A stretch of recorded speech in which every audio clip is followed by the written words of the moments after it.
കൊട്ടാരക്കരയിലുള്ള അബ്ദുൾ റഷീദ് എന്ന സാധാരണക്കാരനെ തന്റെ ഭാര്യയും മക്കളും വീട്ടിൽ നിന്നും ഇറക്കിവിട്ടതും അദ്ദേഹത്തിന്റെ സ്വത്തുക്കൾ കൈവശം വെച്ച് തട്ടിയെടുത്തുമെന്നുള്ള വിവരങ്ങളാണ് ഇപ്പോൾ പുറത്തുവരുന്നത്. അദ്ദേഹം നമ്മളോടൊപ്പം ചേരുന്നുണ്ട്.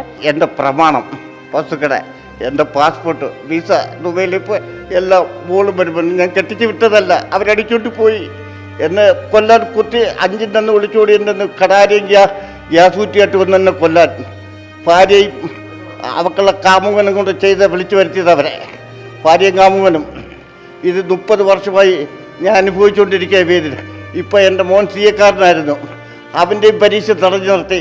നീ സാധിക്കേണ്ട മക്കൾ ആനയും പോത്തിനും വയ്ക്കുന്നു, നീയും പോത്തുമേടാത്. അവനിപ്പോൾ പോത്ത് കച്ചവടം, എൻ്റെ തടിക്കച്ചവടമായി. അവന് ജോലിയില്ല. ഒരു CA-കാരന് എത്ര കാലം ശമ്പളം കിട്ടുന്നു, ആ ശമ്പളമെല്ലാം സാധിക്കിൻ്റെ ഇത് പിടിച്ചു വായിക്കണം. അവൻ്റെ മില്ലിൻ്റെ ലൈസൻസ് എടുത്തിടണം. ഇവൻ പലരെയും കുഴച്ചിട്ടുണ്ട്. ഈ സാധിക്കെന്ന് പറഞ്ഞാൽ അവിടെ ഒരു കുഴവ് കിട്ടിയവനാ.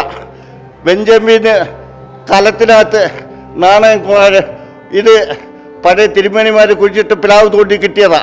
ഇത് വാരി വിറ്റാണ് ആന വരെ ഉണ്ടാകുന്നത്. 5 സെൻറ്റും ഒരു ഗതിയിട്ട വീടുകളുള്ളായിരുന്നു.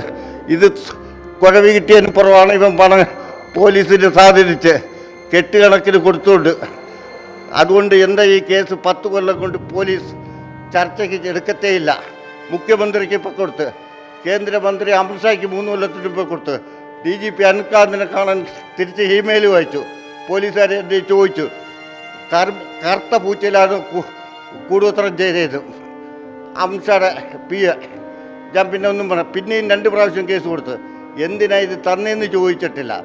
കൊട്ടാരക്കര പോലീസ് പെടലിക്കടിച്ചിട്ടുണ്ട് SP ആഫീസിന്. ഇങ്ങനെയാണെങ്കിൽ നിന്നെ വണ്ടി കയറ്റി കൊല്ലേണ്ടി വരും ഞങ്ങൾക്ക്. 10 കൊല്ലം കഴിഞ്ഞു. 10 കൊല്ലം കൊണ്ട് കാടും വീടും അമ്പലവും പള്ളികളുമാ. കല്ലേലി അമ്പലം തൊട്ട് ഒറ്റക്കല്ലിത്തമ്മ മേട്ടുംപുറം പള്ളിയിലൊക്കെ പിരിവെടുത്താൽ ജീവിക്കുന്നത്. മേട്ടുംപുറത്താ ഏറ്റവും കൂടുതൽ പോയി 500 രൂപ കൊടുക്കുന്നത്. പിരിവെടുത്ത് ജീവിക്കാൻ ഇന്നൊരു മാർഗവുമില്ല. കൊട്ടാരക്കര ആദ്യ കോടതി കേസ് കൊടുത്ത് 4000 വിധിച്ച് തിരക്കില്ല. ഇപ്പം കൊട്ടാരക്കര കോടതിയിൽ ചിലവിന് വിധിച്ച് 5000. അത് കിട്ടക്കാൻ തുടങ്ങിയിട്ടില്ല. ഞാൻ ഇനി എന്നും ജീവിക്കാനില്ല. എൻ്റെ വസ്തുക്കൾ തിരിച്ച് എൻ്റെ പേരിൽ തന്നെ എഴുതി തരണം. എനിക്കത് കിടന്ന് ചാവണം. ഞാൻ ആർക്കും കൊടുക്കാനില്ല. 13 സെൻറ്റേ ഉള്ളൂ. 1.5 ഏക്കറിൽ പുറത്ത് വിറ്റതാണ് ഞാൻ.